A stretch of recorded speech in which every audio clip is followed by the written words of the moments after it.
dijadikan babu oleh suami dan mertua di rumah warisan orang tuaku. Halo Bunda, semoga Bunda semuanya dalam keadaan sehat dan bahagia ya. Sebelum masuk ke ceritanya jangan lupa absen terlebih dahulu ya. Bunda-bunda semua dari daerah mana saja. Jangan lupa like, komen dan subscribe channel ini ya. Selamat menonton.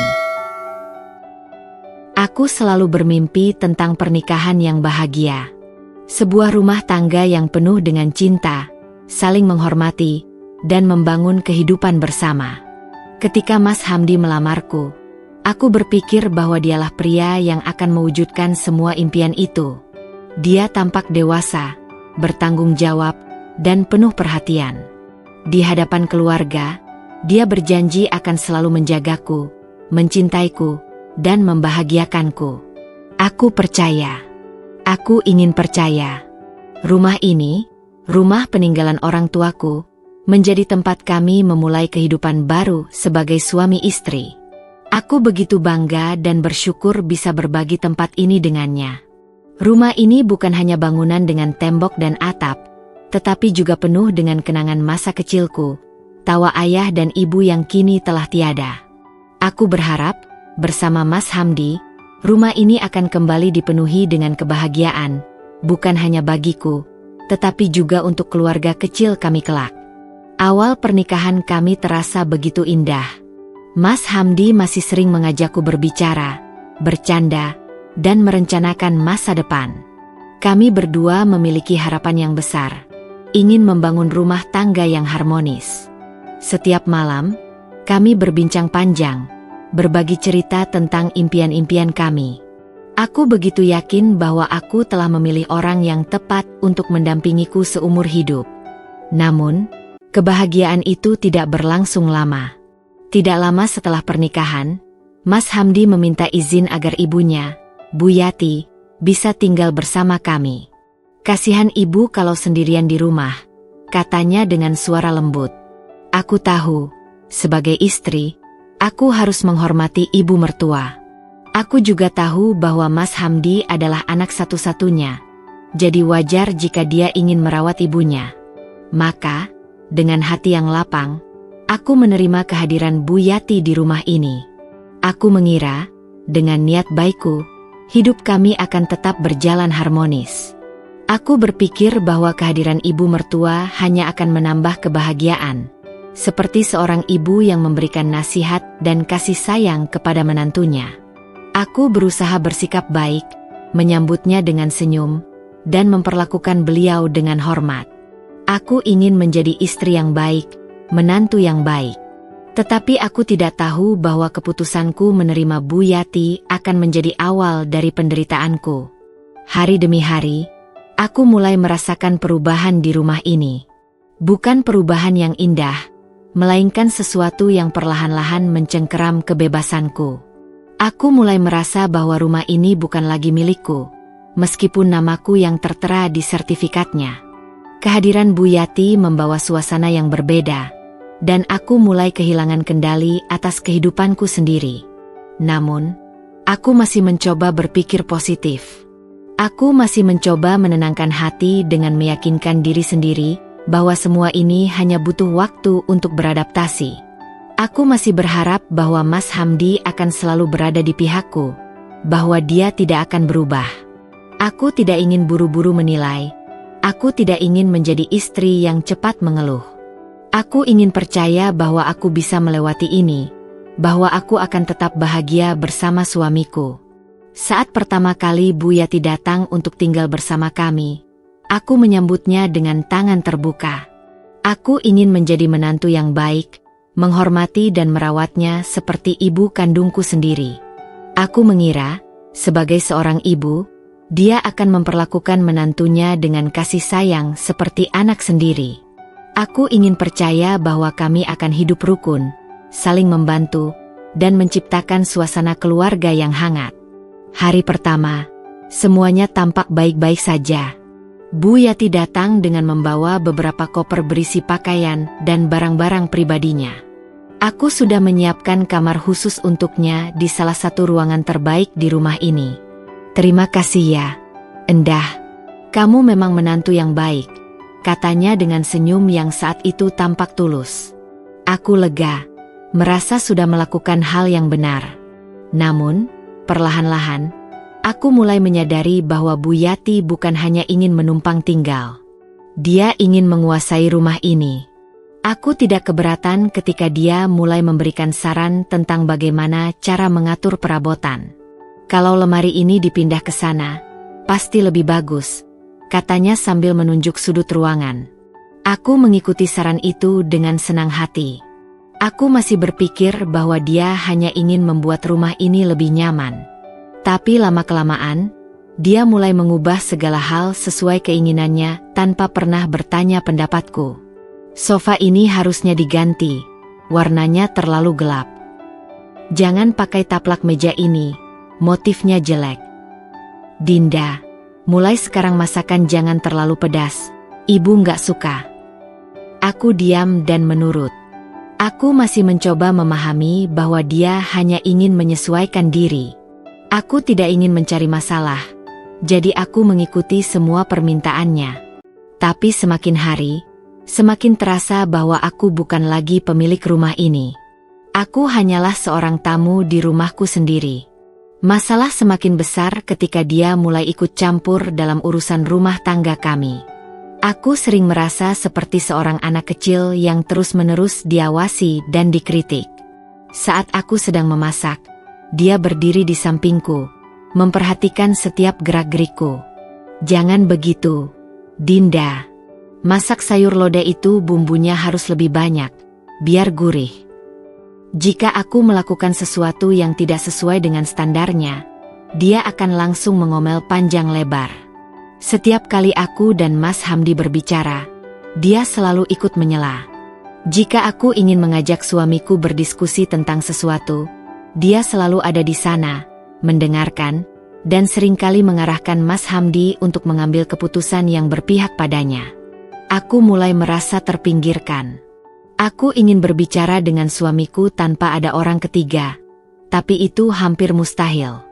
Lebih buruk lagi, dia mulai mengatur jadwal harian dan tugas-tugasku seolah-olah aku ini pembantu di rumah sendiri. "Dinda, mulai sekarang, bangun lebih pagi, ya. Kamu kan harus siapin sarapan buat kami." Aku yang terbiasa bangun pukul 6 pagi kini, harus bangun pukul 5 untuk memastikan semua kebutuhan Bu Yati terpenuhi. Jika aku sedikit terlambat, dia akan mendesah keras dan berkata dengan nada menyindir, "Istri itu harus sigap, jangan malas. Kalau nggak bisa ngurus rumah, gimana mau jadi istri yang baik?" Mas Hamdi, yang dulu kupikir akan selalu membelaku, justru semakin menunjukkan keberpihakannya pada ibunya. Setiap kali aku mengeluh atau mencoba membicarakan ketidaknyamananku, dia hanya menganggap aku terlalu sensitif. "Ibu kan cuma ingin yang terbaik, Endah. Jangan terlalu dipikirin." Aku ingin menjerit. Bagaimana aku tidak memikirkannya jika setiap hari aku merasa seperti orang asing di rumah sendiri? Aku yang seharusnya merasa nyaman, justru harus berjalan di atas kulit telur. Takut membuat kesalahan yang bisa membuat Bu Yati marah atau tersinggung. Malam-malamku mulai terasa berat. Aku sering menangis diam-diam di dalam kamar, merasakan beban yang semakin lama semakin menghimpit. Aku ingin berbicara dengan seseorang, tapi kepada siapa? Keluargaku sudah tiada. Sahabatku pasti akan berkata, "Sabar, Dinda, itu mertua kamu, bagaimanapun juga harus dihormati." Aku bertanya pada diriku sendiri, sampai kapan aku harus bertahan? Aku tahu bahwa dalam pernikahan, ada banyak hal yang harus dikompromikan. Tapi apakah aku harus mengorbankan kebahagiaanku sendiri demi seseorang yang bahkan tidak pernah menganggapku sebagai pemilik rumah ini? Aku mulai menyadari bahwa ini bukan hanya tentang seorang ibu mertua yang tinggal bersama. Ini tentang seseorang yang ingin mengambil alih hidupku. Dan jika aku tidak melakukan sesuatu, aku akan benar-benar kehilangan kendali atas rumahku sendiri. Ketika aku menikah dengan Mas Hamdi, aku percaya bahwa dia adalah pria yang akan selalu ada di sisiku, melindungiku, dan menjadikanku prioritas dalam hidupnya. Aku yakin bahwa dalam pernikahan ini, kami akan saling mendukung dan menguatkan.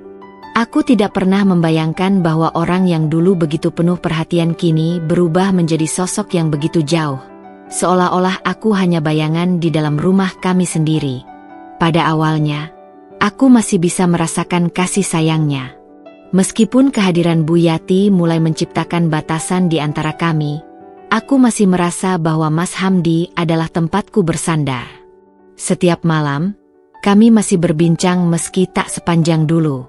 Setiap kali aku mengeluh tentang lelahnya mengurus rumah atau bagaimana aku merasa semakin tidak dihargai, dia masih mencoba menenangkanku. Sabar, Dinda. Ibu sudah tua, dia cuma ingin merasa nyaman. Namun, semakin hari, responsnya semakin dingin. Dari yang awalnya berusaha menenangkan, dia mulai terdengar tidak peduli. Setiap keluhanku hanya berakhir dengan jawaban singkat atau bahkan diabaikan sepenuhnya. Jika aku mengungkapkan perasaanku, dia akan menatapku dengan tatapan malas dan berkata, "Kamu itu terlalu sensitif. Ibu nggak bermaksud jahat." Aku mulai merasa seperti berbicara dengan dinding. Mas Hamdi yang dulu selalu mendengarkan ceritaku, kini lebih memilih menonton televisi atau bermain ponsel daripada mendengar keluh kesah istrinya. Jika dulu dia selalu bertanya bagaimana hariku, kini dia bahkan tidak peduli apakah aku baik-baik saja atau tidak. Yang lebih menyakitkan, aku mulai merasa bahwa aku bukan lagi seorang istri baginya, melainkan seseorang yang hanya bertugas untuk melayani. Dia tak pernah lagi mengajakku berbicara tentang impian-impian kami. Dia tak lagi menatapku dengan mata penuh cinta seperti dulu. Yang ada hanyalah sikap dingin, seolah aku hanyalah bayangan yang kebetulan tinggal di rumah ini bersamanya dan ibunya. Ketika aku mulai menyadari perubahan ini, aku mencoba lebih keras untuk mempertahankan hubungan kami. Aku berusaha menjadi istri yang lebih baik, lebih perhatian, lebih sabar. Aku berpikir, mungkin jika aku bisa lebih memahami posisinya sebagai anak laki-laki satu-satunya, dia akan kembali seperti dulu. Tapi semakin aku berusaha, semakin aku merasa tidak dihargai. Jika dulu dia masih mau membantu pekerjaan rumah, kini dia bahkan tidak peduli apakah aku kelelahan atau tidak. Saat aku meminta tolong sekadar membuang sampah atau membereskan sesuatu, dia hanya menghela napas dan berkata, "Kenapa sih, Din? Kan kamu yang di rumah. Aku capek kerja, masa pulang masih harus disuruh-suruh." Aku terdiam. Aku juga lelah. Aku juga bekerja, bukan di kantor seperti dia, tetapi di dalam rumah ini, mengurus semua yang dia dan ibunya butuhkan. Tapi baginya, semua yang kulakukan tidak ada artinya. Yang lebih menyakitkan adalah bagaimana dia selalu membela ibunya, tidak peduli seburuk apapun perlakuan Bu Yati kepadaku.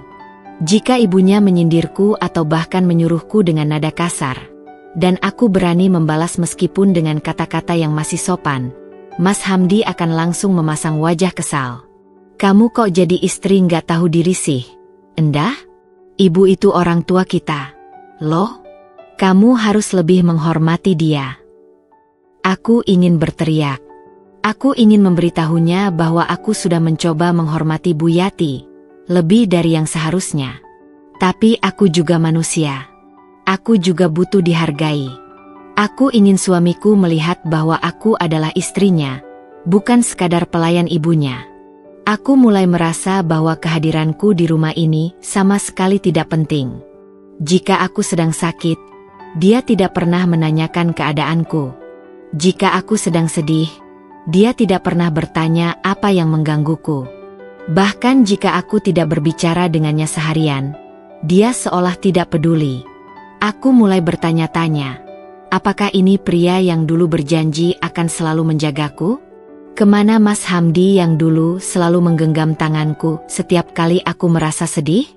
Kemana pria yang dulu memelukku dan berkata bahwa dia akan selalu ada untukku? Aku tahu, aku sedang kehilangan suamiku. Tidak secara fisik, tapi secara emosional. Aku masih tinggal bersamanya di rumah yang sama, tapi aku merasa seperti hidup dengan orang asing. Aku ingin menyelamatkan pernikahan ini, tapi aku juga sadar bahwa aku tidak bisa berjuang sendirian. Jika Mas Hamdi tidak lagi peduli padaku, bagaimana aku bisa bertahan? Aku mulai merasa bahwa aku telah menjadi orang yang tak terlihat dalam hidupnya. Aku ada di sana, tetapi tidak diakui. Aku berbicara, tetapi tidak didengar. Aku mencintainya, tetapi aku tidak lagi merasa dicintai. Dan aku mulai bertanya-tanya, apakah ini benar-benar pernikahan yang kuimpikan?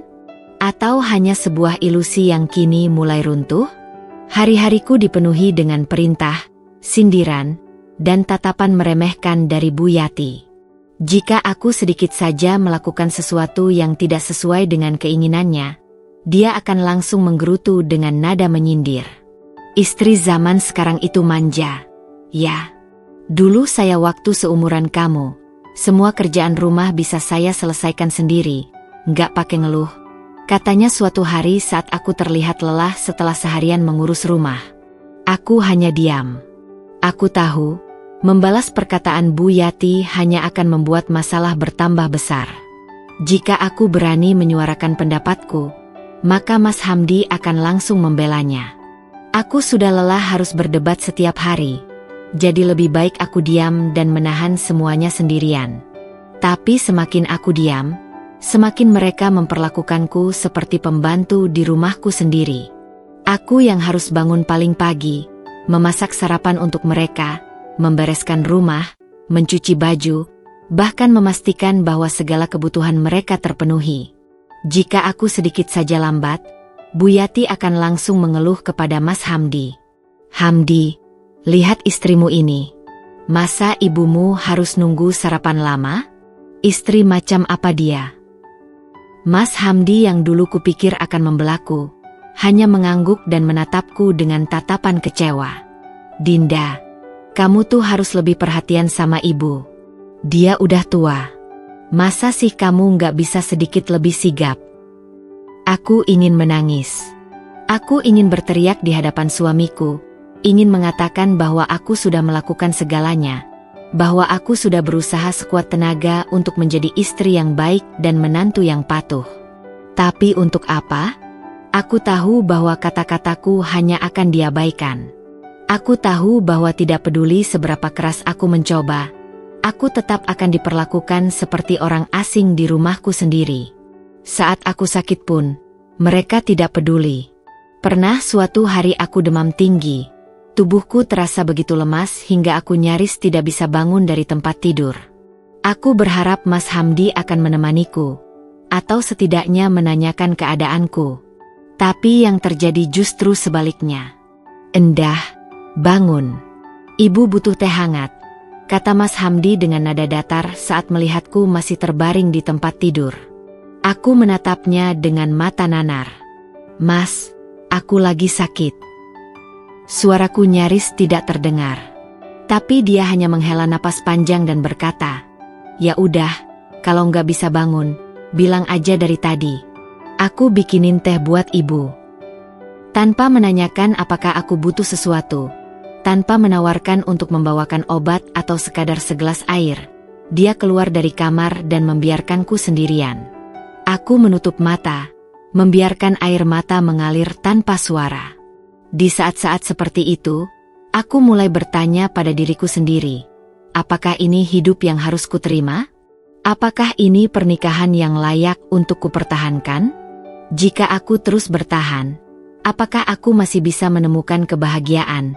Atau aku hanya akan semakin kehilangan diriku sendiri? Aku tahu aku tidak bisa hidup seperti ini selamanya. Tapi aku juga tahu bahwa keluar dari situasi ini tidak akan mudah. Aku terjebak di antara perasaan takut, kecewa, dan keinginan untuk memperjuangkan hakku sebagai manusia. Aku masih belum tahu apa yang harus kulakukan. Tapi satu hal yang pasti, aku tidak bisa terus hidup seperti ini. Aku harus menemukan caraku untuk keluar dari neraka yang disebut rumah ini. Aku selalu percaya bahwa dalam pernikahan, kesabaran adalah kunci. Aku telah berusaha sebaik mungkin untuk menjadi istri yang baik, menantu yang patuh, dan tuan rumah yang ramah meskipun rumah ini seharusnya menjadi tempatku sendiri. Aku menahan setiap perlakuan tidak adil dari Bu Yati, menelan setiap kata-kata menyakitkan yang dilontarkannya, dan mencoba memahami perubahan sikap Mas Hamdi yang semakin hari semakin membuatku merasa tak dihargai. Tapi setiap orang memiliki batas kesabarannya, dan aku mulai merasa bahwa batas itu sudah sangat dekat. Hari itu, aku bangun lebih awal seperti biasa. Matahari bahkan belum terbit ketika aku sudah berada di dapur, menyiapkan sarapan untuk mereka. Aku masih mengantuk, tubuhku masih lelah, tetapi aku tahu bahwa jika aku bangun sedikit terlambat, Bu Yati pasti akan mengeluh panjang lebar, dan Mas Hamdi akan kembali menyalahkanku. Jadi aku tetap memaksakan diri, berdiri di depan kompor, mengaduk sayur lodeh yang menjadi makanan kesukaan Bu Yati. Saat aku hendak menuangkan sayur ke dalam mangkuk, aku mendengar suara langkah kaki yang berat dari belakang. Bu Yati datang dengan wajah cemberut, tangannya melipat di dada. Aku bahkan belum sempat menyapanya ketika dia langsung membuka suara dengan nada tajam. "Kamu ini kalau masak nggak bisa lebih cepat? Ibu udah lapar dari tadi. Masa nunggu sarapan aja lama banget?" Aku menelan ludah, mencoba menenangkan diri. "Maaf, Bu. Saya baru selesai masak ini. Sebentar lagi saya siapkan di meja." Aku mengepalkan tanganku di balik meja. Aku ingin membalas, ingin mengatakan bahwa aku sudah cukup bangun pagi dan bekerja keras di rumah ini. Tetapi aku tahu jika aku melawan, aku yang akan disalahkan. Jadi, aku hanya diam dan melanjutkan pekerjaanku. Tak lama, Mas Hamdi datang dan langsung duduk di meja makan tanpa melihatku sedikit pun. Seakan aku tidak ada di sana. Aku menyajikan sarapan di hadapan mereka, memastikan semua telah tersedia dengan rapi. Tapi saat Bu Yati menyendokkan sayur ke piringnya, tiba-tiba dia mendesis marah. "Kenapa sayurnya keasinan begini?" bentaknya. Aku tersentak. Aku memang menambahkan sedikit garam lebih banyak dari biasanya, tapi aku tidak menyangka reaksi Bu Yati akan sehebat ini. "Maaf, Bu. Mungkin saya tadi tidak sengaja menambahkan garam terlalu banyak. Saya bisa masak ulang kalau Ibu mau," jawabku dengan suara tenang meski hatiku sudah mulai bergetar. Tapi bukannya merespons dengan wajar, Bu Yati justru menatapku dengan mata melotot sebelum mendorong piringnya hingga isinya tumpah ke meja. "Kamu ini benar-benar nggak bisa diandalkan. Masak sayur aja nggak becus. Gimana mau ngurus suami kalau begini?" Aku tertegun. Air mata sudah menggantung di pelupuk mataku, tetapi aku masih mencoba menahannya. Aku menoleh ke arah Mas Hamdi, berharap dia akan membelaku, atau setidaknya meminta ibunya untuk tidak berlebihan. Tapi yang kulihat hanyalah wajahnya yang malas, tanpa ekspresi, seolah apa yang baru saja terjadi adalah hal biasa. "Ya ampun, Din," katanya dengan nada bosan. "Masak aja nggak bisa benar. Makanya jangan ngelamun kalau lagi di dapur." Seketika, sesuatu di dalam diriku patah. Aku tidak tahu apakah itu kesabaranku atau harapanku terhadap pernikahan ini. Yang jelas, saat itu aku sadar bahwa aku tidak bisa terus hidup seperti ini. Aku tidak bisa terus membiarkan diriku diperlakukan seperti ini. Aku menarik napas panjang, mencoba menenangkan gejolak di dadaku. "Kalau begitu, mulai sekarang kalian masak sendiri saja," kataku lirih, tetapi cukup jelas untuk mereka dengar. Bu Yati dan Mas Hamdi menoleh dengan ekspresi terkejut. "Apa maksudmu, Dinda?" tanya Mas Hamdi dengan dahi berkerut. Aku menatapnya lurus. Untuk pertama kalinya dalam waktu yang lama aku merasa berani. "Aku capek, Mas. Aku capek diperlakukan seperti pembantu di rumahku sendiri. Aku sudah berusaha jadi istri yang baik, menantu yang baik, tapi apa yang aku dapat? Aku selalu disalahkan, dihina, diremehkan. Bahkan di saat aku sakit pun kalian tidak peduli. Aku sudah cukup bersabar, tapi kesabaran ada batasnya." Mas Hamdi terdiam. Bu Yati mendengus, Jelas tidak terima. Istri macam apa kamu ini? Baru dikasih tanggung jawab sedikit sudah mengeluh. Aku menggeleng. Kali ini tidak ingin mendengarkan omelannya lagi. Ini bukan tentang tanggung jawab, Bu. Ini tentang bagaimana aku diperlakukan. Aku sudah cukup bersabar. Dan aku tidak mau lagi hidup seperti ini. Aku ingin hidup dengan bahagia. Dan aku sadar, aku tidak akan pernah mendapatkannya selama aku masih ada di rumah ini bersama kalian. Aku melihat bagaimana wajah Mas Hamdi berubah. Dia tahu kemana arah pembicaraan ini, dan kali ini dia tidak bisa mengabaikannya. Kamu mau apa, Dinda? Tanyanya dengan nada yang lebih serius. Aku menatapnya dalam-dalam sebelum menjawab dengan suara mantap. Aku mau kita cerai, Mas. Suasana mendadak hening. Aku bisa melihat keterkejutan di wajah mereka, tetapi aku tidak peduli lagi. Aku sudah mengambil keputusan, dan kali ini aku tidak akan mundur. Aku sudah cukup menderita, dan aku tidak akan membiarkan diriku terus hidup dalam neraka ini. Aku bangkit dari kursiku, meninggalkan mereka yang masih terdiam, lalu melangkah menuju kamarku. Aku tahu jalan yang akan kutempuh tidak akan mudah, tapi aku yakin satu hal, lebih baik aku sendiri daripada terus terjebak dalam pernikahan yang menghancurkan diriku sedikit demi sedikit. Setelah aku mengucapkan kata-kata itu, aku mau kita cerai, Mas. Ruangan mendadak sunyi. Waktu seakan berhenti, dan aku bisa merasakan atmosfer di sekitar kami berubah menjadi lebih tegang. Aku melihat wajah Mas Hamdi yang awalnya tenang kini berubah menjadi cemas. Sementara Bu Yati menatapku dengan tatapan tajam penuh amarah. Aku tahu bahwa ini adalah keputusan besar. Aku tahu bahwa perceraian bukan sesuatu yang bisa diambil dengan mudah. Tetapi aku juga tahu bahwa aku tidak bisa terus hidup dalam keadaan seperti ini. Aku sudah terlalu lama bertahan, menahan sakit, menahan tangis, menahan perasaan tak dihargai di rumahku sendiri. Apa kamu bilang? Suara Mas Hamdi akhirnya terdengar. Nadanya rendah tetapi syarat dengan keterkejutan. Aku mau cerai, Mas. Ulangku dengan lebih tegas. Aku tidak ingin ragu-ragu lagi. Bu Yati langsung menepuk meja dengan keras. Wajahnya memerah menahan marah. Kamu gila, Dinda? Baru juga menikah beberapa tahun. Sekarang sudah mau cerai. Kamu itu perempuan. Harusnya bisa lebih sabar. Jangan dikit-dikit mau cerai. Aku menoleh padanya, menatap matanya langsung. Saya sudah cukup sabar, Bu.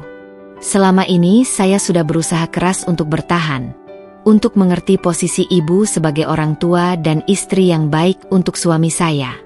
Tapi apa yang saya dapat? Saya hanya dianggap sebagai pembantu di rumah saya sendiri. Bu Yati mendengus. Kamu itu cuma terlalu manja. Perempuan zaman sekarang memang gak tahu diri. Dulu saya hidup jauh lebih susah dari kamu. Tapi saya bisa bertahan. Kamu baru diuji sedikit sudah mau menyerah. Aku menghela napas panjang. Bu, ini bukan soal ujian atau tidak. Ini tentang harga diri saya sebagai manusia. Saya berhak mendapatkan perlakuan yang baik, berhak dihargai sebagai seorang istri, sebagai seorang menantu, sebagai seorang perempuan. Tapi selama ini saya tidak mendapatkan itu dari kalian. Mas Hamdi mengusap wajahnya dengan tangan, terlihat frustasi. Kamu nggak bisa asal bilang mau cerai. Pernikahan itu bukan mainan. Aku menatapnya dengan tajam. Aku juga nggak main-main, Mas. Aku serius. Aku sudah nggak bisa hidup seperti ini lagi. Aku capek. Tiba-tiba, nada suara Mas Hamdi berubah. Jika sebelumnya dia masih terdengar mencoba menenangkan diri, kini suaranya mulai meninggi. Jadi selama ini kamu merasa nggak bahagia? Kamu pikir aku bahagia kerja cari uang tiap hari sementara kamu cuma di rumah? Aku merasakan amarah mendidih dalam dadaku. Jangan bilang aku cuma di rumah, Mas. Kamu pikir apa yang aku lakukan di rumah ini gampang? Aku bangun pagi, masak, beres-beres, nyuci, nyetrika, ngurusin semua kebutuhan kalian. Aku juga capek, Mas. Tapi kamu gak pernah peduli. Kamu gak pernah ngehargain usahaku menjadi ibu rumah tangga. Aku sakit pun kamu gak pernah tanya. Ya ampun, Dinda. Mas Hamdi berdiri dari kursinya. Suaranya meninggi. Kalau memang segitu gak sukanya sama aku dan ibu, ya udah, pergi sana. Keluar dari rumah ini. Aku tertawa sinis, meskipun mataku mulai memanas. Pergi? Aku yang harus pergi dari rumahku sendiri. Rumah ini warisan dari orang tuaku. Mas, ini rumahku. Kalian yang tinggal di sini. Kalau ada yang harus pergi, itu bukan aku, tapi kalian. Bu Yati langsung melotot. Kurang ajar kamu, Dinda. Kamu mengusir ibu mertuamu sendiri. Apa nggak takut dosa? Aku menarik napas dalam, mencoba meredakan gejolak emosiku. Dosa? Kalau memang menghargai dan memperlakukan menantu dengan baik adalah dosa, maka saya rela menanggungnya.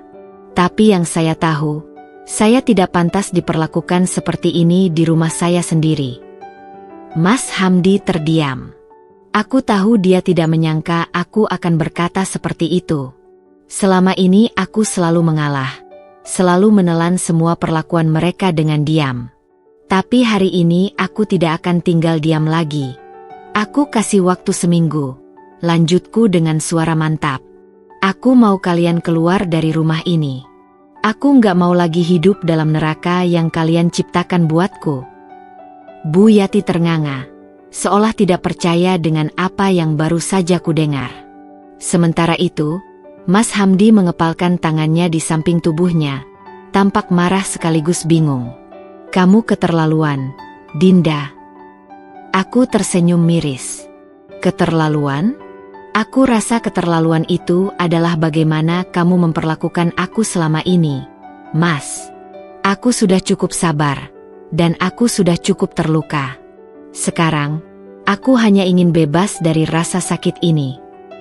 Aku berbalik, meninggalkan mereka berdua yang masih terpaku di ruang makan. Aku masuk ke kamar dan mengunci pintu, lalu membiarkan air mataku jatuh. Aku menangis bukan karena menyesal, tapi karena merasa lega. Aku tahu, hidup setelah ini tidak akan mudah. Aku tahu, akan ada banyak omongan dari orang-orang di luar sana yang mempertanyakan keputusanku. Tapi untuk pertama kalinya dalam waktu yang lama, aku merasa memiliki kendali atas hidupku sendiri. Malam itu, aku duduk di tepi tempat tidur, menatap jendela yang terbuka lebar. Udara malam masuk ke dalam kamar, membawa hawa dingin yang merayapi kulitku. Angin berhembus pelan, tetapi di dalam hatiku, badai sedang berkecamuk. Keputusan yang kuambil tadi masih bergema di kepalaku. Aku meminta cerai. Aku meminta mereka keluar dari rumahku. Aku tahu itu bukan keputusan yang mudah, dan aku tahu mereka tidak akan menerimanya begitu saja. Tapi semakin aku mengingat bagaimana aku telah diperlakukan selama ini, semakin yakin aku bahwa aku sudah mengambil langkah yang benar. Tidak ada lagi yang bisa kutoleransi. Cukup sudah aku menjadi orang yang hanya diperlakukan sebagai pelayan di rumahku sendiri. Aku merebahkan tubuhku di kasur, tetapi tidur terasa mustahil. Hatiku penuh dengan kegelisahan. Aku mencoba membayangkan masa depanku setelah ini, tetapi yang kulihat hanya bayangan kosong. Aku takut, tentu saja aku takut. Tapi lebih dari itu, aku ingin bebas. Aku ingin merasa dihargai lagi. Aku ingin merasa memiliki kendali atas hidupku sendiri. Terdengar suara ketukan keras di pintu kamarku. Aku menghela napas panjang sebelum bangkit dan membukanya. Di depanku, Mas Hamdi berdiri dengan ekspresi yang sulit dibaca. Matanya menatapku tajam, tetapi aku juga bisa melihat ada sesuatu yang lain di dalamnya, seperti ketidakpastian, atau mungkin sedikit penyesalan. Kita harus bicara, katanya dengan suara yang lebih tenang dibandingkan saat kami bertengkar tadi. Aku mengangguk tanpa berkata apa-apa.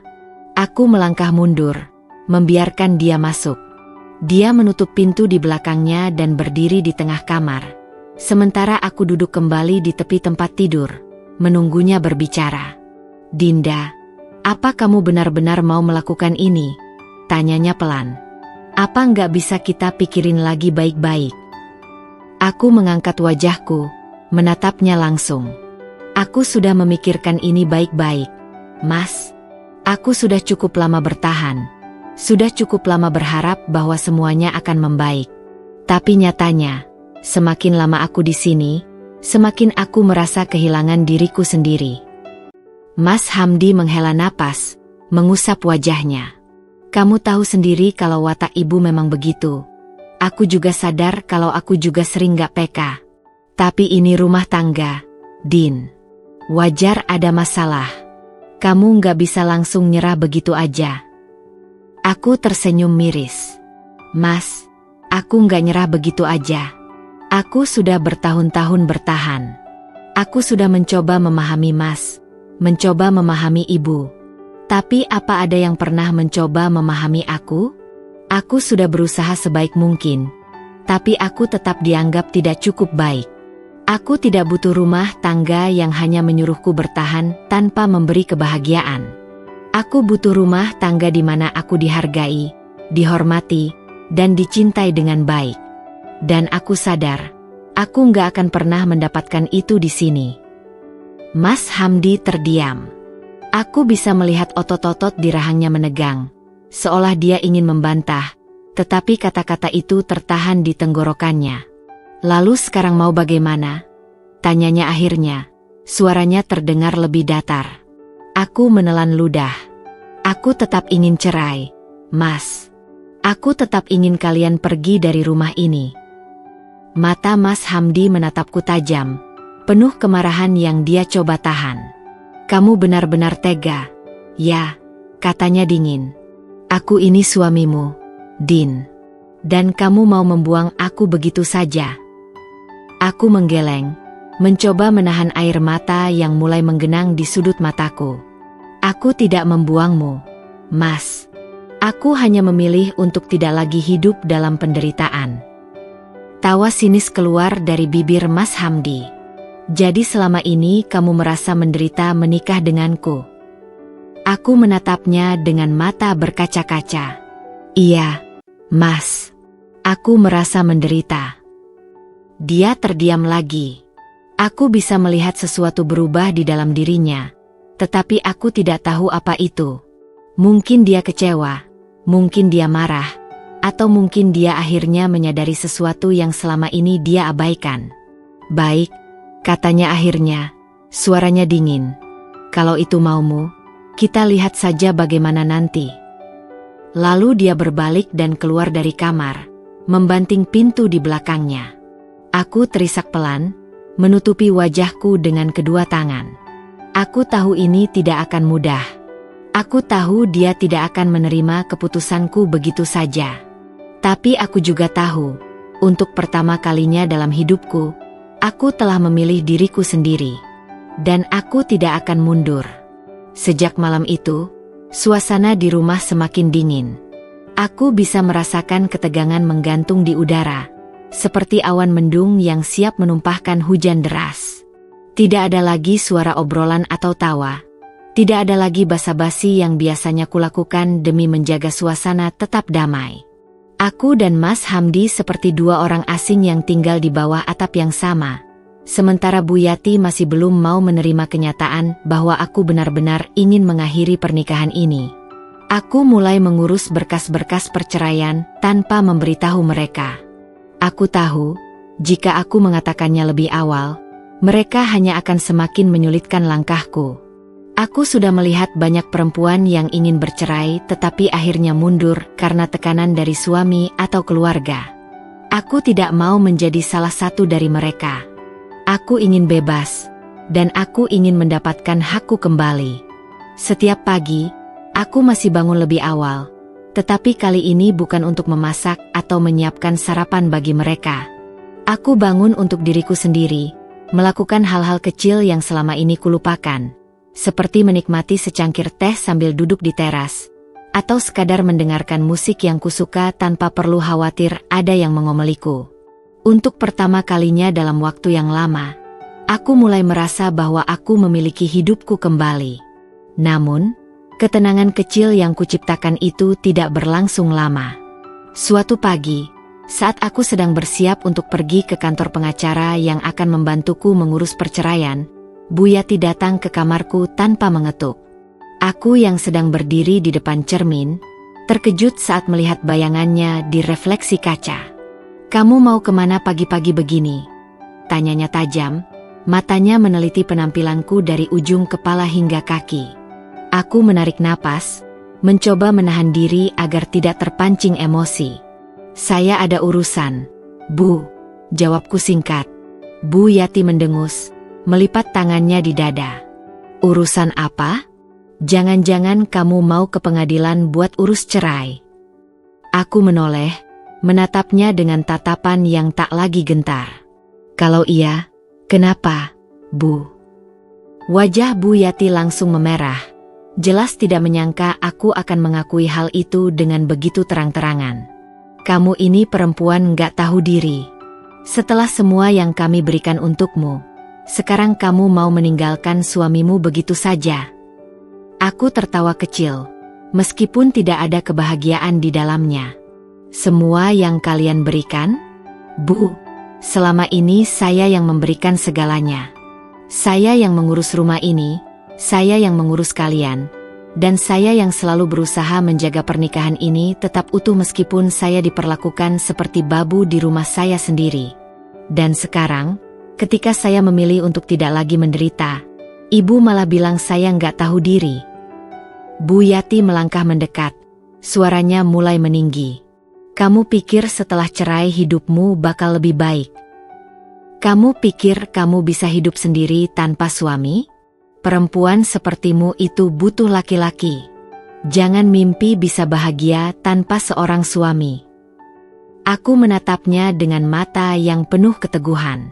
Saya lebih baik sendiri daripada hidup bersama orang yang tidak menghargai saya. Bu Yati terdiam. Untuk pertama kalinya, aku melihat ada sesuatu di matanya, sesuatu yang hampir seperti ketakutan.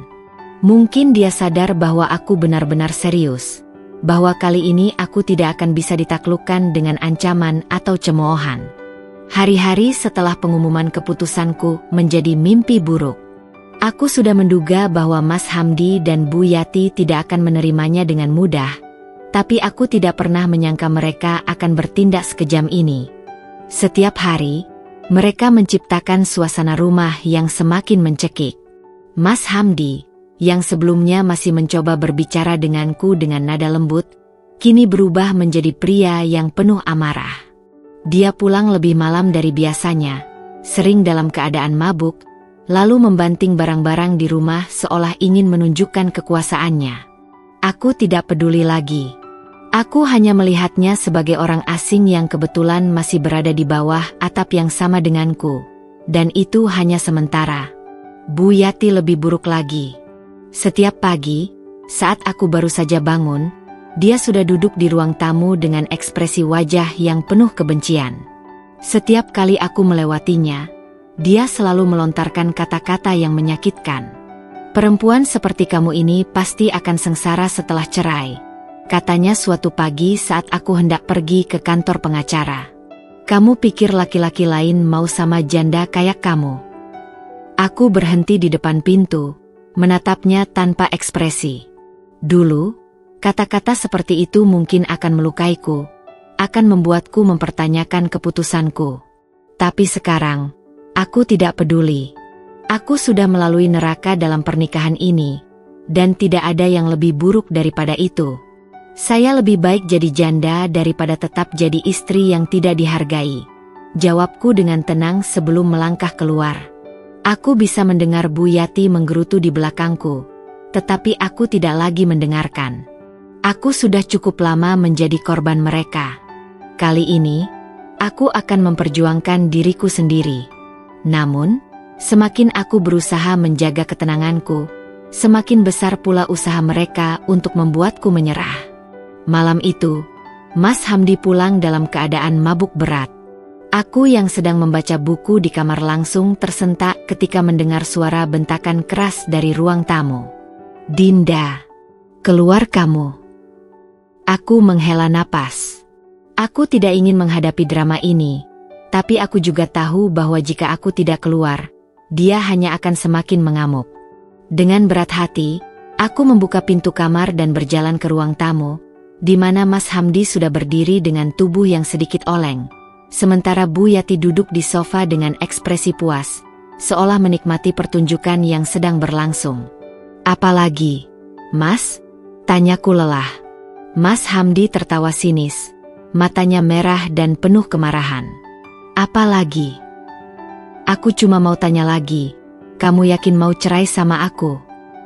Kamu pikir kamu bisa hidup tanpa aku?" Aku menatapnya tanpa takut. "Iya, Mas, aku yakin." Dan saat itu, sesuatu dalam dirinya meledak. Dengan gerakan kasar, dia menyambar gelas yang ada di meja dan melemparkannya ke lantai. Pecahannya berhamburan ke segala arah. Aku mundur selangkah, bukan karena takut, tetapi karena aku sadar bahwa dia sudah kehilangan kendali. "Kamu keterlaluan, Dinda," bentaknya. "Aku ini suamimu. Kamu harusnya patuh sama aku. Aku sudah kerja keras buat kamu, buat rumah ini, dan sekarang kamu malah mau ninggalin aku." Aku menatapnya tajam. "Kerja keras buat aku?" Aku tertawa kecil, meskipun hatiku sakit. "Mas, selama ini aku yang kerja keras buat rumah ini. Aku yang ngurus semuanya. Mas cuma pulang kerja, makan, tidur, dan besoknya pergi lagi. Mas nggak pernah peduli sama aku, sama perasaan aku, sama kebahagiaan aku." Bu Yati yang sejak tadi diam akhirnya angkat bicara. "Dinda, kamu nggak boleh bicara seperti itu sama suamimu." Aku menggeleng, mataku mulai panas. "Kenapa nggak boleh, Bu? Kenapa cuma perempuan yang harus sabar? Kenapa cuma aku yang harus bertahan sementara suami saya sendiri nggak pernah menghargai saya? Apa ibu pikir perempuan itu cuma alat buat melayani suami dan mertua? Aku juga manusia, Bu. Aku punya hak buat dihormati." Ruangan itu mendadak sunyi. Aku bisa melihat wajah Mas Hamdi memerah karena amarah, sementara Bu Yati terlihat syok karena aku berani berbicara sekeras itu. Aku menarik napas dalam-dalam dan melanjutkan. Suaraku lebih pelan tetapi tetap penuh ketegasan. "Aku sudah cukup lama diam. Aku sudah cukup lama diperlakukan seperti sampah di rumahku sendiri. Sekarang, aku hanya ingin bebas. Dan tidak ada yang bisa menghentikan aku." Tanpa menunggu jawaban mereka, aku berbalik dan berjalan menuju kamarku. Baru beberapa langkah, aku mendengar suara Mas Hamdi berteriak, "Kalau kamu keluar dari kamar itu, kamu bukan lagi istri aku." Aku berhenti sejenak, lalu menoleh ke arahnya. Aku menatap matanya dalam-dalam sebelum akhirnya berkata, "Aku memang sudah bukan istrimu lagi, Mas. Aku sudah lama meninggalkan pernikahan ini, hanya saja baru sekarang aku benar-benar melangkah keluar." Aku masuk ke dalam kamar dan mengunci pintu. Dadaku berdebar kencang, tetapi kali ini bukan karena takut, melainkan karena aku tahu, aku sudah mengambil satu langkah lagi menuju kebebasan. Di luar, aku masih bisa mendengar suara barang-barang dibanting dan teriakan Mas Hamdi. Tapi aku tidak peduli lagi. Aku hanya perlu bertahan sedikit lebih lama. Setelah ini, semua akan segera berakhir. Aku terbangun di tengah malam dengan dada yang terasa sesak. Udara di dalam kamar terasa begitu berat, seolah ada sesuatu yang menekan jiwaku. Dari luar, aku masih bisa mendengar suara dengkuran Mas Hamdi di ruang tamu. Tempatnya tidur sejak beberapa hari yang lalu setelah pertengkaran terakhir kami. Aku menatap langit-langit kamar yang gelap, membiarkan pikiranku melayang ke masa lalu. Dulu, aku pernah membayangkan pernikahan sebagai sesuatu yang indah. Aku pernah berharap bahwa memiliki suami berarti memiliki seseorang yang akan selalu mendukung dan melindungi. Tapi kenyataan yang kutemui justru sebaliknya. Aku diperlakukan seperti pembantu di rumahku sendiri, dipaksa untuk melayani tanpa pernah dihargai. Aku bertahan bertahun-tahun dengan harapan bahwa mungkin suatu hari nanti Mas Hamdi akan berubah. Tapi sekarang aku sadar, beberapa orang tidak akan pernah berubah, tidak peduli seberapa besar cinta yang kita berikan. Aku memejamkan mata, mencoba tidur kembali, tapi suara berisik dari luar kamar membuatku tersentak. Aku bangun dan melangkah ke arah pintu, menempelkan telinga di sana. Dari luar, aku bisa mendengar suara Bu Yati berbicara dengan Mas Hamdi dalam bisikan yang tajam. Kamu nggak boleh biarin dia menang, Hamdi. Dia itu cuma perempuan keras kepala yang butuh ditaklukkan. Suara Bu Yati terdengar penuh amarah. Tapi, Bu, Dinda udah nggak mau sama aku. Suara Mas Hamdi terdengar lebih lemah daripada biasanya. Dan kamu mau nyerah gitu aja? Kamu laki-laki, Hamdi. Tunjukin kalau kamu masih punya kendali. Kalau kamu biarin dia pergi, dia bakal ngelunjak. Janda itu nggak ada harganya. Hatiku mencelos mendengar kata-kata itu. Jadi, begitulah cara mereka memandangku? Sebagai seorang perempuan yang harus tunduk. Sebagai seseorang yang hanya berharga jika tetap berada di bawah kendali mereka? Aku menggigit bibirku, menahan marah yang mulai membakar dadaku. Aku ingin keluar dan berteriak bahwa mereka salah, bahwa aku lebih dari sekadar istri yang bisa diperlakukan semena-mena. Tapi aku tahu, berbicara dengan mereka tidak akan ada gunanya. Mereka tidak akan pernah mengerti. Aku kembali ke tempat tidur, memeluk diriku sendiri dalam kegelapan. Aku tahu, setelah percakapan ini, mereka pasti akan mencoba sesuatu yang lebih buruk untuk menghentikanku. Tapi aku tidak akan mundur. Aku sudah terlalu jauh untuk berbalik sekarang. Keesokan paginya, aku bangun lebih awal dari biasanya. Aku sudah memutuskan bahwa hari ini aku akan pergi ke pengacara untuk menyelesaikan semua urusan perceraian. Aku melangkah keluar dari kamar dan langsung merasakan suasana yang berbeda. Mas Hamdi dan Bu Yati duduk di meja makan. Tapi tidak seperti biasanya, mereka diam. Tidak ada suara nyinyiran atau keluhan. Hanya kesunyian yang terasa ganjil. Aku tidak ingin berbasa-basi, jadi aku langsung menuju dapur untuk mengambil air. Tapi saat aku melangkah kembali ke ruang tamu, Mas Hamdi tiba-tiba berdiri dan menghadangku.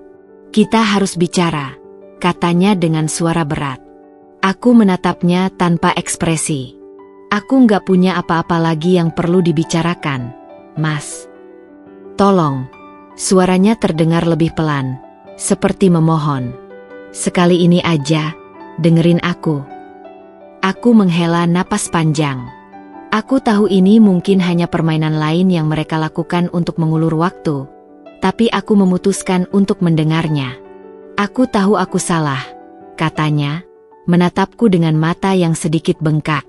Aku tahu aku nggak pernah jadi suami yang baik buat kamu. Aku tahu ibu juga sering terlalu keras. Tapi, Dinda, tolong jangan pergi. Aku menatapnya lama. Dulu, jika dia mengatakan ini, mungkin hatiku akan luluh. Mungkin aku akan berpikir bahwa masih ada harapan. Tapi sekarang, aku hanya merasa lelah. Mas, kamu tuh sakit deh sepertinya. Semalam kamu memakiku. Lihat sekarang. Nadamu memelas seperti kucing yang kelaparan. Lagi pula aku sudah bilang berkali-kali. Aku sudah cukup. Aku nggak bisa lagi hidup dalam pernikahan ini. Mas Hamdi menggeleng dengan ekspresi frustasi. Kamu nggak bisa lakuin ini ke aku, Dinda. Kamu tahu kan, aku butuh kamu. Aku nggak bisa hidup sendiri. Aku tersenyum miris. Jadi sekarang Mas baru sadar kalau Mas butuh aku? Setelah semua yang aku lalui, setelah semua yang kalian lakukan ke aku, sekarang baru Mas merasa takut kehilangan. Bu Yati yang sejak tadi diam tiba-tiba berdiri, menatapku dengan tatapan penuh kebencian. Pikirkan diri kamu, kalau kamu tetap melanjutkan perceraian ini, kamu akan jadi janda. Aku menoleh kepadanya dan tersenyum dingin. Gak ada yang perlu saya takutkan dari menjadi seorang janda, Bu. Bu Yati menggeram, wajahnya merah padam. Kamu pikir kamu bakal bahagia setelah cerai? Aku sumpahin hidupmu sengsara, Dinda. Aku tertawa kecil. Ibu sudah menyumpahi saya sejak lama dengan cara ibu memperlakukan saya. Tapi lihatlah, saya masih berdiri di sini, lebih kuat dari sebelumnya. Aku mengambil tasku dan melangkah pergi. Aku bisa merasakan mata mereka menatapku dengan kemarahan, tapi aku tidak peduli lagi. Aku tahu, langkah ini tidak akan mudah. Aku tahu mereka tidak akan menyerah begitu saja. Tapi aku juga tahu satu hal, aku tidak akan pernah kembali. Ketika aku melangkah keluar dari rumah, aku merasa seolah beban yang selama ini menindih dadaku perlahan mulai terangkat. Aku belum benar-benar bebas, tapi aku sudah semakin dekat. Hari itu, aku melangkah keluar dari rumah dengan perasaan yang sulit digambarkan. Ada kelegaan yang menyusup di dadaku, tetapi juga ada ketegangan yang menggantung di udara. Aku tahu, perjalananku menuju kebebasan belum selesai. Mas Hamdi dan Bu Yati tidak akan tinggal diam. Mereka akan mencoba segala cara untuk menghentikanku, dan aku harus siap menghadapi semuanya. Aku menuju kantor pengacara dengan langkah mantap. Jalanan yang kulewati terasa lebih terang dari biasanya. Atau mungkin itu hanya perasaanku saja. Selama bertahun-tahun, aku hidup dalam bayang-bayang ketakutan dan penindasan. Tetapi hari ini, untuk pertama kalinya, aku merasa memiliki kendali atas hidupku sendiri. Begitu sampai di kantor pengacara, aku disambut oleh seorang wanita paruh baya yang ramah. Dia membimbingku masuk ke ruangan kecil yang tertata rapi. Di dalamnya, seorang pria dengan kacamata tebal duduk di belakang meja, membaca dokumen dengan serius. Saat dia menatapku, aku bisa melihat ekspresi penuh perhatian di wajahnya. "Silakan duduk, Ibu Dinda," katanya dengan suara tenang. Aku duduk dan menghela napas sebelum berbicara. Saya ingin mengajukan gugatan cerai. Saya sudah tidak tahan lagi hidup dalam rumah tangga yang penuh penindasan. Pengacara itu mengangguk. Saya mengerti. Bisa diceritakan lebih detail tentang kondisi pernikahan Ibu? Aku menghabiskan hampir 1 jam untuk menceritakan semuanya. Bagaimana aku diperlakukan seperti pembantu di rumahku sendiri. Bagaimana Mas Hamdi tidak pernah menghargai pengorbananku. Dan bagaimana Bu Yati selalu menekan serta merendahkan martabatku sebagai seorang istri. Saat aku selesai berbicara, pengacara itu menghela napas panjang. "Kondisi Ibu cukup kuat untuk mengajukan cerai," katanya. "Apalagi rumah yang Ibu tempati adalah warisan dari orang tua Ibu. Secara hukum, mereka tidak memiliki hak atas rumah itu." Mendengar kata-kata itu, aku merasa sedikit lega. Selama ini, aku takut bahwa mereka akan berusaha merebut rumahku dengan cara licik. Tapi setidaknya, aku tahu bahwa hukum ada di pihakku. Namun, aku juga tahu bahwa hukum saja tidak cukup. Mas Hamdi dan Bu Yati tidak akan menyerah begitu saja. Benar saja. Saat aku pulang ke rumah sore itu, aku langsung disambut dengan pemandangan yang tidak kusangka. Di depan rumahku, berdiri beberapa orang yang tidak kukenal. Lelaki berbadan tegap dengan wajah garang, berbicara dengan Mas Hamdi dan Bu Yati. Jantungku berdegup kencang. Aku tidak mengenal mereka, tetapi aku bisa merasakan bahwa kehadiran mereka bukanlah pertanda baik. Aku melangkah mendekat dengan hati-hati. Begitu melihatku, salah satu lelaki itu tersenyum sinis. "Jadi ini istrimu, Hamdi?" katanya dengan nada mengejek. Mas Hamdi menatapku dengan ekspresi yang sulit diartikan. "Iya, dan dia sekarang mau cerai." Lelaki itu tertawa. "Sayang sekali. Padahal, perempuan cantik begini lebih baik tetap di rumah, melayani suami." Aku merasakan amarah membakar dadaku. Maaf, tapi saya bukan barang yang bisa diperjualbelikan atau dikontrol oleh siapapun, kataku tegas. Lelaki itu mendekat, ekspresinya semakin meremehkan. Kamu pikir kamu bisa hidup sendiri setelah cerai? Perempuan tanpa suami itu nggak ada nilainya, Mbak. Apalagi kalau janda. Mau makan apa nanti? Aku menatapnya tajam.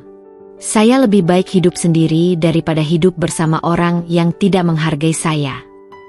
Lelaki itu tertawa lagi, tetapi kali ini ada nada ancaman dalam suaranya. Ya udah, kalau gitu kita lihat aja nanti. Jangan sampai menyesal, ya. Aku menoleh ke arah Mas Hamdi. Siapa mereka? Tanyaku dingin. Mas Hamdi tidak langsung menjawab. Dia terlihat gelisah, seolah sedang mempertimbangkan sesuatu. Akhirnya, dia berkata dengan suara rendah, "Mereka teman-temanku." Aku tahu dia berbohong. Aku tidak tahu pasti siapa orang-orang ini, tapi aku yakin mereka bukan sekadar teman. Ada sesuatu yang lebih besar yang sedang terjadi di sini, dan aku harus waspada. Aku mengabaikan mereka dan berjalan masuk ke dalam rumah. Namun, sebelum aku bisa menutup pintu, Bu Yati berbisik dengan suara penuh racun. "Kamu pikir kamu sudah menang, Dinda? Ini baru permulaan." Aku menoleh dan menatapnya tajam. "Ibu boleh mencoba menjatuhkan saya, tapi ingat satu hal. Saya bukan lagi perempuan yang lemah seperti dulu." Aku menutup pintu dengan keras, mencoba menenangkan detak jantungku yang masih berdegup kencang. Aku tahu, badai belum berlalu. Justru, ini adalah awal dari pertarungan yang lebih besar. Tapi kali ini, aku siap. Setelah kejadian sore itu, suasana di rumah semakin mencekam. Aku tidak tahu pasti siapa lelaki-lelaki yang datang bersama Mas Hamdi, tetapi firasatku mengatakan bahwa mereka bukan orang baik. Sejak saat itu, aku selalu merasa diawasi. Setiap kali aku keluar kamar, aku bisa merasakan tatapan tajam Bu Yati yang seolah ingin menelanku bulat-bulat. Mas Hamdi juga berubah. Dia lebih sering diam, tetapi aku tahu bahwa di balik diamnya, ada badai yang sedang menunggu saat yang tepat untuk meledak. Aku tidak peduli lagi dengan mereka. Aku menghabiskan sebagian besar waktuku di dalam kamar, hanya keluar jika benar-benar perlu. Aku bahkan mulai menyimpan makanan di kamarku sendiri, karena aku tidak ingin berurusan dengan mereka di dapur. Aku tidak ingin memakan makanan yang mungkin sudah mereka campuri dengan niat buruk. Namun, meskipun aku berusaha menjaga jarak, mereka tetap berusaha menyeretku kembali ke dalam drama mereka. Suatu malam, saat aku sedang duduk di tempat tidur, membaca dokumen perceraian yang sudah hampir selesai, pintu kamarku diketuk keras. "Dinda, buka pintunya." Suara Mas Hamdi terdengar di balik pintu. Aku menghela napas, menutup dokumen itu, dan berdiri. Aku membuka pintu sedikit, cukup untuk melihat wajahnya yang kusut dan penuh amarah. "Ada apa, Mas?" Tanyaku dengan nada datar. Dia mendorong pintu hingga terbuka lebar dan melangkah masuk tanpa izin. Aku mundur selangkah, berusaha menjaga jarak. "Aku capek, Mas. Kalau nggak ada yang penting, lebih baik kita bicara besok." Dia tertawa kecil, tetapi ada nada pahit dalam tawanya. "Bicara besok? Emang kamu pikir aku ini siapa, Dinda? Kamu udah lupa kalau aku ini suami kamu." Aku menatapnya tanpa ekspresi. "Sebentar lagi, kamu bukan suami aku lagi." Perkataanku seperti menusuknya tepat di jantung. Rahangnya mengeras, tangannya mengepal di sisi tubuhnya. "Jadi, kamu beneran gak mau kasih aku kesempatan?" Aku menghela napas panjang. "Kesempatan apa, Mas? Kesempatan untuk kembali diperlakukan seperti babu di rumah sendiri? Kesempatan untuk terus diinjak-injak? Aku udah cukup. Aku udah berusaha bertahan selama ini, tapi aku nggak bisa lagi." Matanya berkobar dengan kemarahan yang tertahan. Kamu ini perempuan gak tahu diuntung, bentaknya. Aku ini udah sabar sama kamu, Dinda. Tapi kamu malah ngelunjak. Kamu pikir setelah cerai, kamu bisa hidup tenang. Aku menatapnya tajam. Aku lebih baik hidup sendiri daripada hidup dengan orang yang menganggap aku nggak lebih dari sekadar pelayan. Dia mendekat, wajahnya semakin gelap. Aku bisa mencium bau alkohol samar dari napasnya. Jangan bikin aku marah, Dinda. Aku tidak mundur kali ini. Aku berdiri tegak, menatap matanya tanpa gentar. Kamu sudah sering marah, Mas. Aku sudah cukup merasakannya. Tapi kali ini, aku nggak takut lagi. Dia terdiam, napasnya memburu. Aku bisa melihat pertarungan batin dalam dirinya, antara ingin menghancurkan sesuatu atau menahan diri. Akhirnya, dia mendengus kasar dan berbalik, melangkah keluar dari kamarku dengan pintu yang dibanting keras. Aku mengunci pintu dengan tangan gemetar. Aku tahu, ini belum berakhir. Ini baru permulaan. Pagi harinya, aku bangun dengan perasaan gelisah. Aku memeriksa ponselku dan menemukan beberapa pesan dari pengacaraku, memberitahuku bahwa sidang pertama perceraian akan segera dijadwalkan. Hatiku berdebar, antara lega dan cemas. Aku tahu bahwa ini adalah langkah besar menuju kebebasanku, tetapi aku juga tahu bahwa ini akan memicu reaksi yang lebih buruk dari Mas Hamdi dan Bu Yati. Ketika aku keluar dari kamar untuk mengambil segelas air, aku melihat Bu Yati sudah duduk di ruang tamu, menatapku dengan tatapan yang menusuk. "Kamu pikir kamu pinter, ya?" katanya tiba-tiba. Aku berhenti dan menatapnya tanpa ekspresi. "Apa maksud ibu?" Bu Yati mendecakkan lidahnya. "Perempuan keras kepala seperti kamu nggak akan pernah bahagia, Dinda. Aku sudah lihat banyak perempuan kayak kamu, yang merasa bisa hidup sendiri, yang merasa nggak butuh suami. Tapi pada akhirnya, mereka semua menyesal. Dan kamu juga akan menyesal." Aku tersenyum tipis. "Kalau saya menyesal, itu urusan saya, Bu. Tapi satu hal yang pasti, saya lebih menyesal jika terus bertahan di rumah ini." Aku melangkah ke dapur, meninggalkan Bu Yati yang masih menatapku dengan kebencian. Aku tahu bahwa dia tidak akan pernah mengerti. Dalam pikirannya, seorang istri harus tunduk dan patuh, tidak peduli seberapa buruk perlakuan yang diterimanya. Tapi aku bukan lagi perempuan yang bisa ditundukkan. Saat aku kembali ke kamar dan melihat kembali dokumen perceraian yang hampir selesai, aku tahu bahwa aku sudah berada di jalan yang benar. Aku hanya perlu bertahan sedikit lebih lama. Sebentar lagi, semuanya akan berakhir. Pagi itu, aku bangun dengan perasaan aneh. Seperti ada sesuatu yang akan terjadi, sesuatu yang besar. Aku mencoba mengabaikan perasaan itu dan bersiap untuk pergi ke kantor pengacara. Hari ini, aku harus menyerahkan dokumen tambahan untuk mempercepat proses perceraian. Tapi saat aku melangkah keluar dari kamar, aku langsung disambut dengan tatapan tajam dari Bu Yati yang duduk di kursi ruang tamu. "Kamu mau kemana?" tanyanya dengan nada sinis. Aku tidak ingin menjawab, tapi aku tahu jika aku diam, dia hanya akan semakin mencari gara-gara. "Saya ada urusan, Bu," jawabku singkat. Bu Yati menyilangkan tangannya di dada. "Urusan cerai lagi, ya?" Aku menatapnya dengan dingin. "Iya, Bu. Kenapa? Ibu mau ikut ke pengadilan?" Ekspresi wajahnya langsung berubah, seolah aku baru saja menamparnya dengan kata-kataku. "Kurang ajar kamu, Dinda. Kamu pikir kamu bisa ninggalin anakku gitu aja?" Aku menghela napas panjang. "Bu, anak ibu nggak seberharga itu untuk aku pertahankan."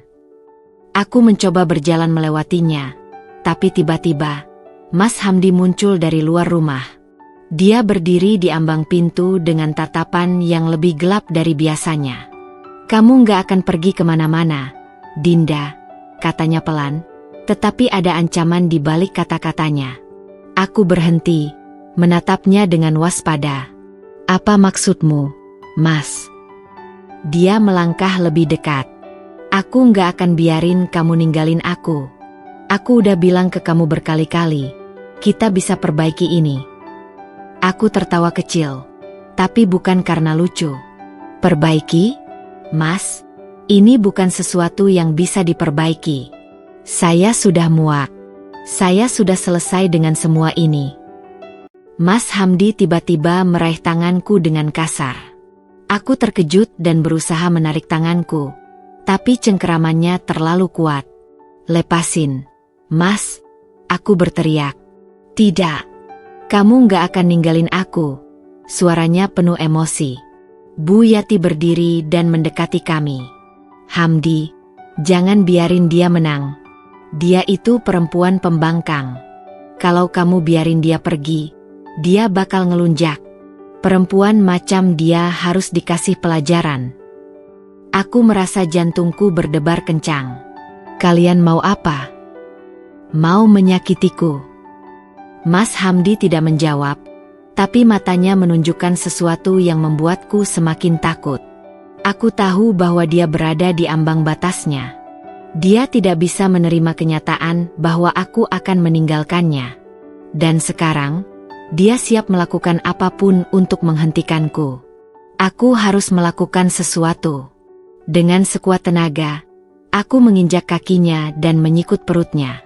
Mas Hamdi terkejut dan melepas cengkeramannya. Aku segera berlari ke arah pintu, tapi Bu Yati menarik jilbabku dari belakang, membuatku terhuyung ke belakang. "Kamu nggak akan kemana-mana, perempuan kurang ajar," teriaknya. Aku merasakan kepanikan mulai merayap di dadaku. Tapi aku tidak bisa menyerah. Aku harus keluar dari sini. Dengan sisa tenaga, aku meraih vas bunga di dekat pintu dan memukul tangan Bu Yati. Dia menjerit kesakitan dan melepas pegangannya. Aku tidak membuang waktu. Aku segera berlari keluar rumah, menutup pagar, dan terus berlari tanpa menoleh ke belakang. Aku tidak tahu harus kemana, tapi aku tahu satu hal. Aku tidak bisa kembali ke rumah itu lagi. Aku akhirnya sampai di kantor pengacara dengan napas terengah-engah.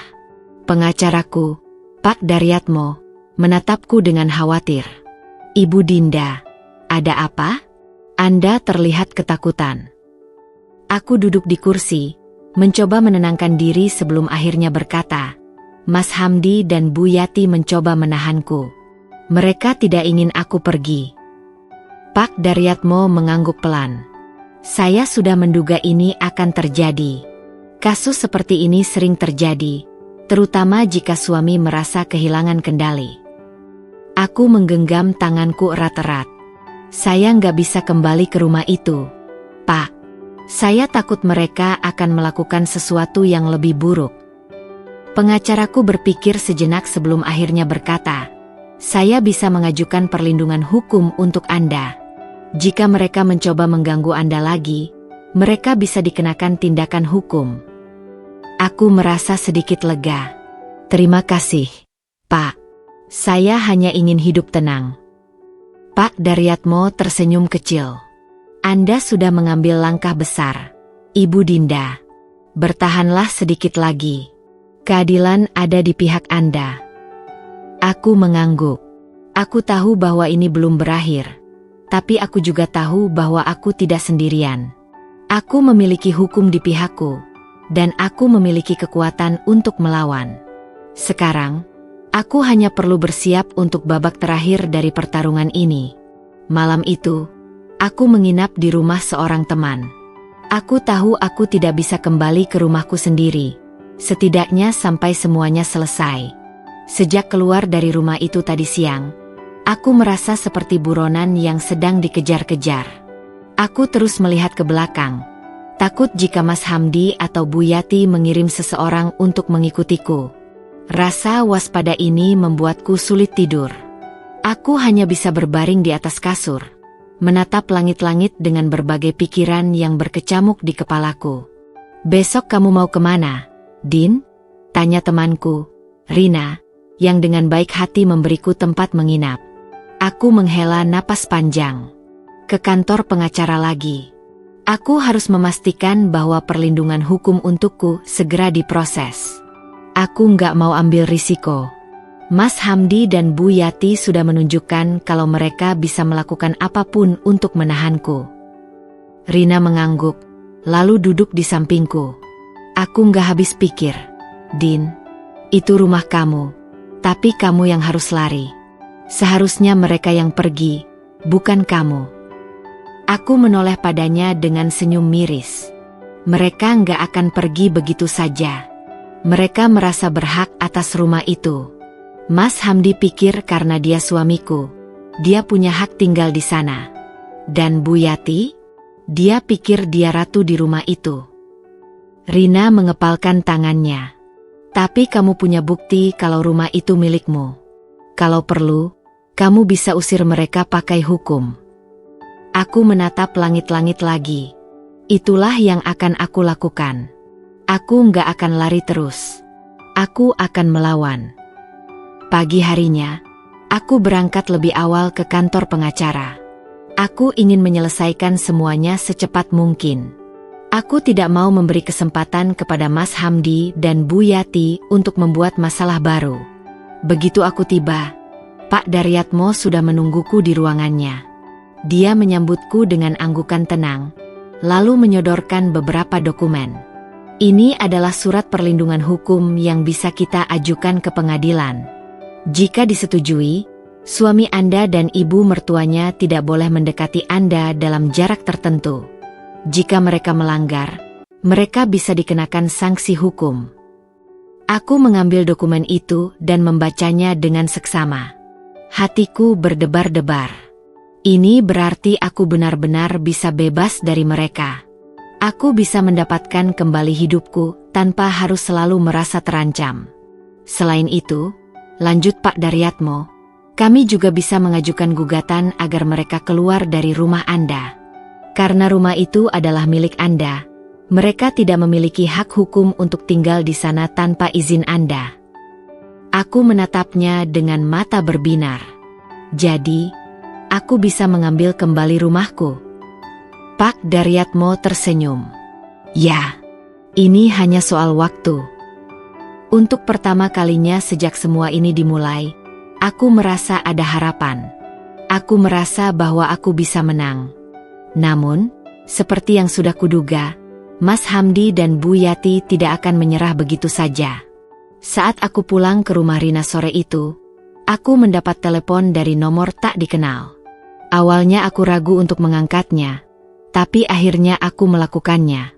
Kalau kamu pikir kamu bisa mengusir kami, kamu salah besar, Dinda. Itu suara Bu Yati. Aku merasakan darahku mendidih. Ini rumah saya. Saya berhak menentukan siapa yang tinggal di sana dan siapa yang tidak. Dia tertawa sinis. Kamu pikir hukum akan selalu berpihak padamu? Kamu pikir kami akan pergi begitu saja? Dinda, kamu sudah membuat kesalahan besar. Kamu pikir hidupmu akan tenang setelah ini? Aku mengepalkan tanganku. Saya nggak takut, Bu. Saya sudah cukup menderita selama ini. Sekarang giliran saya untuk merebut kembali hidup saya. Bu Yati terdiam sesaat, lalu berkata dengan nada dingin, kita lihat saja nanti siapa yang akan menang. Telepon terputus. Aku menatap layar ponselku dengan napas memburu. Aku tahu mereka sedang merencanakan sesuatu. Aku harus lebih waspada. Keesokan harinya, aku kembali ke rumahku bersama seorang petugas hukum dan beberapa orang saksi yang sudah diatur oleh pengacara. Kami datang dengan membawa dokumen resmi yang menyatakan bahwa Mas Hamdi dan Bu Yati harus segera meninggalkan rumahku. Saat kami tiba, Bu Yati sudah menunggu di depan rumah dengan wajah penuh kemarahan. Kalian pikir kalian bisa seenaknya mengusir kami? Ini rumah anakku. Petugas hukum tetap tenang. Bu, rumah ini atas nama Ibu Dinda. Secara hukum, Anda tidak berhak tinggal di sini tanpa izinnya. Kami di sini untuk memastikan bahwa perintah hukum dijalankan. Mas Hamdi keluar dari rumah dengan ekspresi gelap. Dinda, kamu benar-benar tega, ya? Setelah semua yang aku lakukan buat kamu. Aku tertawa pahit. Semua yang kamu lakukan buat aku? Mas, kamu gak pernah melakukan apapun selain menyakiti aku. Sekarang, aku hanya mengambil kembali apa yang memang milikku. Bu Yati mulai berteriak-teriak, mencoba membujuk dan mengancam secara bersamaan. Tapi aku tidak peduli lagi. Aku hanya ingin mereka pergi. Akhirnya, setelah beberapa jam perdebatan, Mas Hamdi dan Bu Yati tidak punya pilihan selain pergi. Mereka keluar dari rumah dengan wajah penuh kemarahan dan kebencian. Aku menonton mereka dari pintu, merasakan beban berat di dadaku akhirnya terangkat. Ketika mereka sudah benar-benar pergi, aku melangkah masuk ke rumahku sendiri. Rumah yang selama ini terasa seperti penjara, kini terasa berbeda. Ini bukan lagi tempat di mana aku diperlakukan seperti budak. Ini adalah rumahku. Tempat di mana aku bisa hidup bebas, tanpa ketakutan. Aku menutup pintu, menghela napas panjang, dan tersenyum untuk pertama kalinya dalam waktu yang sangat lama. Aku berdiri di tengah ruang tamu rumahku yang kini kosong. Tidak ada lagi suara bentakan Bu Yati atau perintah Mas Hamdi yang memperlakukanku seperti babu. Tidak ada lagi tatapan menghina, ejekan, atau tekanan yang selalu membuat dadaku sesak. Hanya ada keheningan. Aku mengusap dinding rumah yang dulu terasa begitu asing bagiku, meskipun ini adalah warisan dari orang tuaku sendiri. Kini, rumah ini benar-benar menjadi milikku lagi. Namun, anehnya, aku tidak merasa selega yang kupikirkan. Aku menang. Aku berhasil merebut kembali hakku. Tapi kenapa ada bagian dari hatiku yang masih terasa kosong? Aku menghela napas panjang dan berjalan ke dapur. Tempat yang dulu menjadi saksi bagaimana aku diperlakukan seperti pembantu di rumahku sendiri. Aku pernah menangis di sudut dapur ini, meremas sudut meja dengan putus asa setelah dikerjai oleh Bu Yati. Aku pernah berdiri berjam-jam di sini, memasak makanan untuk mereka tanpa pernah mendapat ucapan terima kasih. Semua kenangan pahit itu kini hanya tinggal bayangan. Saat aku membuka lemari dapur, aku menemukan gelas favoritku yang dulu sering dipakai Bu Yati tanpa izin. Aku menatap gelas itu lama, lalu tanpa berpikir dua kali, aku membantingnya ke lantai. Kaca pecah berhamburan, memantulkan serpihan masa lalu yang telah kuhancurkan. Aku tidak akan membiarkan mereka mengambil apapun dariku lagi, baik rumahku, hidupku, maupun kebahagiaanku. Aku membersihkan pecahan kaca itu dengan perasaan lega yang perlahan tumbuh di dalam dadaku. Mungkin, kemenangan ini terasa pahit sekarang. Tapi aku tahu, ini adalah langkah pertama menuju kebebasan sejati. Beberapa hari setelah pengusiran Mas Hamdi dan Bu Yati, aku mendengar kabar yang cukup mengejutkan dari salah satu tetangga. Ternyata, mereka berdua tidak memiliki tempat tinggal tetap setelah pergi dari rumahku. Rumah yang dulu Bu Yati tempati sendiri sudah dijual untuk membayar hutangnya. Mereka sempat tinggal di rumah salah satu saudara Bu Yati, tapi tidak lama kemudian diusir karena perilaku mereka yang tidak menyenangkan. Aku tidak bisa menahan senyum kecil saat mendengar hal itu. Jadi, akhirnya mereka merasakan bagaimana rasanya kehilangan rumah. Mereka yang dulu merasa berkuasa di rumahku, sekarang tidak memiliki atap di atas kepala mereka sendiri. Ini mungkin bukan karma yang mereka harapkan, tapi ini adalah bukti bahwa kehidupan selalu berputar. Tak lama setelah itu, aku mendapat telepon dari seorang teman lama Mas Hamdi. Awalnya aku ragu untuk mengangkatnya, tapi rasa penasaran mengalahkan keraguanku. Dinda, suara di seberang terdengar berat, seperti seseorang yang sedang membawa beban besar. Aku cuma mau kasih tahu, Hamdi sekarang benar-benar jatuh. Aku mengernyit. Maksudmu?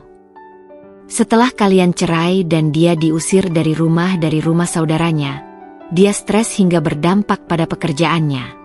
Pekerjaannya kacau, dia punya banyak utang, dan sekarang dia bahkan kesulitan cari makan. Beberapa kali aku lihat dia di terminal, seperti orang linglung. Aku terdiam.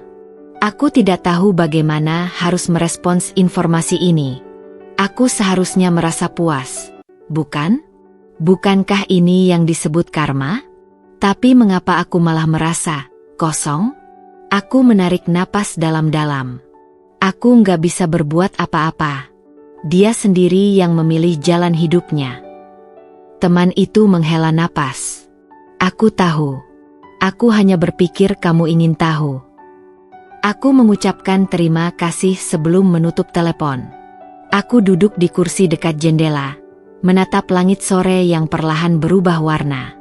Dulu, aku mungkin akan merasa kasihan dan berusaha membantu.